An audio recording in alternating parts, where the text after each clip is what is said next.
الحمدللہ رب العالمین والصلاة والسلام علی سید الانبیاء والمرسلین اما بعد فاعوذ باللہ من الشیطان الرجیم بسم اللہ الرحمن الرحیم۔ آپ نے اچھی طرح سے سبق یاد کر کے آئے ہوں گے۔ آگے آپ نے ترکیب عبارت نکالتے ہوں گے، اچھی طرح سے عبارت نکالا کرے، ترکیب نکالا کرے، یہ ہدایت النحو کی اور نور اللسان کی اچھی طرح سے نکال کر آنی ہے سبق اور ترکیب بھی۔ آگے باب الوتر، وطر کا باب ہے۔ الوتر واجب وہو ثلاث رکعات بتسلیمۃ، وطر واجب ہے اور وہ 3 رکعتیں ہیں بتسلیمۃ، ایک سلام کے ساتھ، ایک سلام کے ساتھ 3 رکعتیں پڑھنا واجب ہے، اس کو وطر کہتے ہیں۔ ویقرأ فی کل رکعۃ منہ فاتحہ، اور پڑھنا ہر رکعت میں فاتحہ کو، اور ہر رکعت میں فاتحہ کو پڑھنا یہ کیا ہے؟ واجب ہے۔ وسورۃ، اور سورت کو پڑھنا یہ بھی واجب ہے۔ ویجلس علی رأس الاولیین منہ، اور بیٹھنا 2 رکعتوں کے آخر میں، اس 2 رکعتوں کے آخر میں بیٹھنا یہ بھی واجب ہے۔ ویقتصر علی التشہد، اور صرف تشہد پڑھنا، اور کچھ نہ پڑھنا، صرف کیا پڑھنا؟ تشہد پڑھنا۔ ولا یستفتح عند قیامہ للثالثۃ، اور ثنا نہ پڑھنا اس کے کھڑے ہونے کے وقت تیسری کے لیے کھڑے ہونے کے وقت ثنا نہ پڑھنا، یعنی کہ ثنا نہیں پڑھنی، جس طرح کہ فرض میں اور سنت مؤکدہ میں ثنا نہیں پڑھی جاتی تیسری رکعت میں، اسی طرح یہاں پر بھی ثنا نہیں پڑھی جائے گی تیسری رکعت میں۔ 2 رکعتوں کے بعد کھڑے ہونے کے بعد تیسری رکعت میں ثنا نہیں پڑھی جائے گی۔ وَإِذَا فَرَغَ مِنْ قِرَأَةِ السُّورَةِ، اور جب فارغ ہو سورت کی قرأت سے، فیہا، اس میں، رفع یدیہ، اپنے دونوں ہاتھوں کو اٹھائے، حذاء اذنیہ، دونوں کانوں کے برابر ہاتھوں کو اٹھائے۔ جب تیسری رکعت میں سورت اور کی قرأت کرنے کے بعد فاتحہ پڑھے، پھر سورت پڑھنے کے بعد تیسری اپنے ہاتھوں کو کانوں تک اٹھائے، ٹھیک ہے۔ ثم کبر، پھر تکبیر کہے۔ وقنط قائما، اور قنوت پڑھے قائما، کھڑے ہونے کی حالت میں، رکوع سے پہلے، فی جمیع السنۃ، تمام سال، پورے سال رکوع میں جانے سے پہلے کھڑے ہونے کی حالت میں اللہ اکبر کہہ کے پھر وہ کیا کرے؟ دعائے قنوت پڑھے۔ ولا یقنط فی غیر الوتر، اور نہ قنوت پڑھے وطر کے علاوہ میں، وطر کے علاوہ میں دعائے قنوت کہیں بھی پڑھنی عندنا، ہمارے نزدیک جائز نہیں ہے۔ والقنوت معناہ دعا، اور قنوت اس کا معنی دعا ہے، دعا، قنوت کہتے ہیں دعا کو۔ وہو ان یقول، اور وہ یہ کہے، یعنی کہ قنوت کا معنی بیان کر رہے ہیں کہ وہ یہ کہے، اللہم انا نستعینک ونستہدیک ونستغفرک ونتوب الیک ونؤمن بک ونتوکل علیک، اے اللہ، انا نستعینک، ہم تجھ سے ہی مدد طلب کرتے ہیں، ونستہدیک، اور تجھ سے ہدایت طلب کرتے ہیں، ونستغفرک، اور تجھ سے بخشش طلب کرتے ہیں، ونتوب الیک، اور تجھ پر ایمان اور تجھ سے توبہ کرتے ہیں، ونؤمن بک، اور تجھ پر ایمان لاتے ہیں، ونتوکل علیک، اور تجھ پر بھروسہ رکھتے ہیں، ونثنی علیک الخیر کلہ، اور تمام کی تمام بھلائی، حمد و ثنا تیری کرتے ہیں، اور ہر بھلائی پر تیری حمد کرتے ہیں، کلہ، ہر بھلائی پر، نثنی علیک، تیری حمد کرتے ہیں، ونشکر، اور تیرا شکر ادا کرتے ہیں، ولا نکفر، اور ہم تیری ناشکری نہیں کرتے، ٹھیک ہے۔ ونخلع، اور نافرمانی نہیں کرنے والے نہیں ہیں، ونترک، اور اسے چھوڑ دے، من یفجر کا، جو گناہ کرے، اے اللہ، ایاک نعبد، تیری ہی ہم عبادت کرتے ہیں، ولک نصلی، اور تیرے لیے نماز پڑھتے ہیں، اور تیری طرف سجدہ کرتے ہیں، ونسعی، اور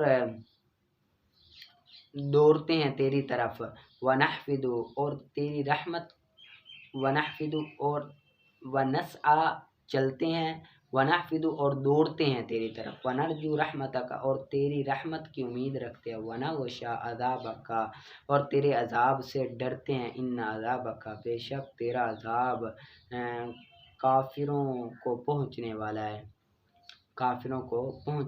ہے، ملحق پہنچنے والا ہے۔ وصلی اللہ علی النبی وآلہ وسلم، اور درود پاک و نبی کریم صلی اللہ علیہ وسلم پر، وآلہ وسلم، اور آپ کی آل پر سلام اور رحمت ہو، ٹھیک ہے۔ اس کو آپ نے اچھی طرح سے یاد کر لینا۔ آگے آپ نکالیں یہ نصاب المنطق کا۔ آگے قضیہ شرطیہ متصلہ کی اقسام ہے۔ مقدم اور تالی کے درمیان اتصال میں لزوم پائے جانے یا نہ پائے جانے کے اعتبار سے قضیہ شرطیہ کی متصلہ کی 2 قسمیں، ایک لزومیہ اور اتفاقیہ۔ متصل لزومیہ وہ قضیہ شرطی ہے جس میں مقدم اور تالی کے درمیان اتصال کا حکم کسی علاقے کی وجہ سے ہو، کسی علاقے کی وجہ سے ہو، جیسے ان کانت الشمس طالیۃ فالنہار موجود۔ اب ان کانت الشمس طالیۃ یہ مقدم ہے، فالنہار موجود یہ تالی ہے۔ اب دونوں کے درمیان حکم علیت کے علاقے کی بنا پر ہے، یعنی کہ علت پائی جا رہی ہے کہ اگر سورج طلوع ہوگا تو ہی دن موجود ہے۔ علت دن کے موجود ہونے کی علت کیا ہے؟ سورج کا طلوع ہونا۔ اتصال کا علاقہ کسی وجہ سے ہو، یہاں پر علت کی وجہ سے علاقہ ہے۔ آگے متصلہ اتفاقیہ وہ قضیہ شرط ہے جس میں مقدم اور تالی کے درمیان اتصال کا حکم کسی علاقے کی وجہ سے نہ بکر یہ دونوں اتفاقاً جمع ہو، جیسے ان کان انسان ناطقا فالحمار ناہق، اگر انسان ناطق ہے تو حمار کیا ہے؟ ناہق ہے۔ اب یہاں پر دونوں میں اتصال نہیں ہے، اتصال نہیں ہے کہ انسان ناطق ہے تو ہی حمار ناہق ہے، بلکہ یہ اتفاقاً جمع ہو گیا کہ انسان ناطق ہوتا ہے اور حیوان کیا ہوتا ہے؟ وہ ناہق ہوتا ہے۔ ٹھیک ہے، آگے یہاں پر علاقے کی بات آئی تو علاقے کی انہوں نے تعریف اور اقسام بیان کر دی۔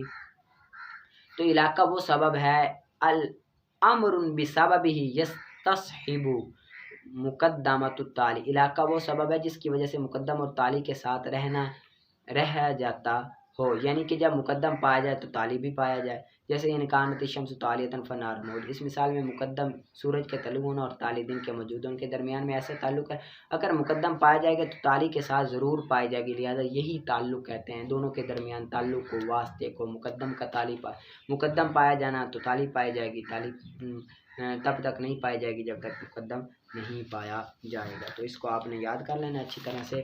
آگے آپ نکالیں ہدایت النحو کا، اور آپ آگے ریاض الصالحین کی کتاب لے لیں، ہم انشاءاللہ عز و جل ان قریب ریاض الصالحین بھی شروع کریں گے۔ ٹھیک ہے، اچھی طرح سے ہم انشاءاللہ عز و جل ریاض الصالحین بھی پڑھیں گے، 1-2 دن میں آپ کتاب لے لیں، 1-2 دن کے اندر ہم ریاض الصالحین شروع کریں گے۔ ٹھیک ہے، آگے منصوب کی بحث کہ جب ہم مفرد کو منصوب پڑھیں گے یعنی کہ مفردن پڑھیں گے تو یہ وودیا کی ہوا ضمیر سے بھی حال بن سکتا ہے اور معنی سے بھی حال بن سکتا ہے۔ جب اس کو مفردن پڑھیں گے تو اس کی اس طرح ترکیب ہوگی کہ یہ وودیا کی ہوا ضمیر سے حال بن سکتا ہے اور معنی سے بھی حال بن سکتا ہے۔ اب یہاں پر سائل سوال کر دیتا ہے کہ حال بن ہی نہیں سکتا، کیونکہ اس میں حال جو ہوتا ہے اس میں الف رسم الخطی کا ہوتا ہے، یہاں پر الف رسم الخطی کا ہے ہی نہیں۔ مفردن کے آخر میں آپ دیکھ رہے ہیں الف رسم الخطی کا ہے نہیں ہے نا، تو جب الف رسم الخطی کا نہیں ہے تو حال بن ہی نہیں سکتا، حال کے لیے تو یہ ضروری ہے کہ الف رسم الخطی کا۔ تو اس کے جواب ہیں، اس میں 2 مذہب ہے، ایک متقدمین کا مذہب اور ایک متاخرین کا مذہب۔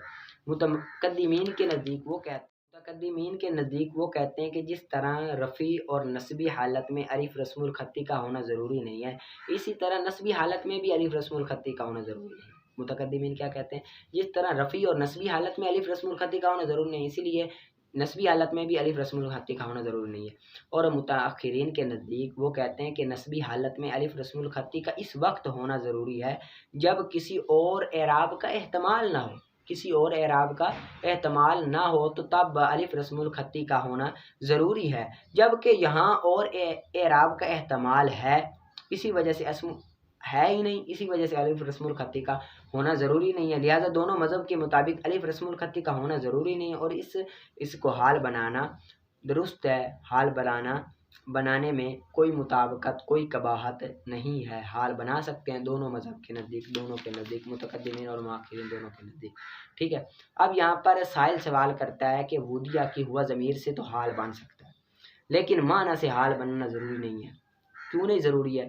کیونکہ آپ نے پڑھا ہوگا کہ جو ذوالحال ہوگا وہ یا تو فاعل ہوگا یا مفعول ہوگا، اب یہاں پر معنی نہ فاعل ہے نہ مفعول ہے، تو اس کا جواب یہ ہے کہ حال کی 2 قسمیں، ایک حال صریح ہوتا ہے براہ راست حال، مفعول کی 2 قسمیں، ایک مفعول صریح ہوتا ہے براہ راست مفعول، اور دوسرا مفعول حکمی ہوتا ہے کسی کے واسطے کے ساتھ، یہ پہلے بھی میں نے آپ کو بتایا ہوا ہے، مفعول کسی کے واسطے کے ساتھ، تو یہاں مفعول حکمی ہے، یہاں مفعول کیا ہے؟ حکمی ہے، حرف جر کے واسطہ سے، اور یہ مفعول بھی ہے، آپ کو پتہ ہے کہ حرف جر کے واسطہ سے بھی مفعول ہوتا ہے اور وہ حکمی ہوتا ہے۔ ٹھیک ہے، پھر ایک سائل سوال کر دیتا ہے، سائل سوال کرتا ہے کہ جب ذوالحال نکرہ تو حال کو مقدم کرتے ہیں، حال کے یہاں پر آپ نے ذوالحال کو مقدم کیا، حال مفرد یہ مؤخر ہے۔ ٹھیک ہے، جب ذوالحال نکرہ ہو، آپ نے پڑھا ہے تو حال کو مقدم کرتے ہیں، یہاں پر تو ذوالحال مقدم ہے، حال کیا مؤخر ہے، تو اس کا جواب یہ ہے کہ حال کو اس وقت مقدم کرتے ہیں جب ذوالحال مجرور نہ ہو اور جملہ نہ ہو، یا تو ذوالحال مجرور نہ ہو یا پھر ذوالحال جملہ نہ ہو۔ تو یہاں ذوالحال مجرور ہے، اسی وجہ سے کیا کیا، اس کو مقدم کیا، حال کو مؤخر کیا، حال کو ذوالحال پر مقدم اس لیے نہیں کیا، حال کو مؤخر ذوالحال کو مؤخر اس لیے نہیں کیا کیونکہ ذوالحال کیا ہے، مجرور ہے، اور شرط ہے کہ ذوالحال مجرور بھی نہ ہو جملہ بھی نہ ہو، تو تب مؤخر نہیں کرتے بلکہ مقدم ہی رکھتے ہیں۔ ٹھیک ہے، اس کو آپ نے یاد کر لینا۔ آگے آپ ترجمہ کرتے ہیں، فصل الکلمۃ لفظ وضع لمعنی مفردا دن کہ یہاں پر کلمے کی تعریف کر رہے، کلمہ وہ لفظ ہے جو وضع کیا گیا ہو معنی مفرد کے لیے، ٹھیک ہے، وہی منحصرۃ فی ثلاثۃ اقسام اور وہ 3 قسموں میں منحصر ہوتا ہے۔ کلمہ کا حکم بیان کر دیا کہ کلمے کا حکم کیا ہے، تو حکم وہی سے کہ وہ 3 قسموں میں منحصر ہوتا ہے۔ آگے اسم ہے، فعل ہے اور حرف ہے، لأنها اما اللہ تدل علی معنی فی نفسہ وہو الحرف، یہاں سے اسم فعل اور حرف کی وجہ حصر بیان کر رہے ہیں۔ کیا بیان کر رہے ہیں؟ وجہ حصر، یعنی کہ تعریفات بیان کر رہے ہیں، لأنها کیونکہ یا یہ کہ کلمے کی وجہ حصر ہے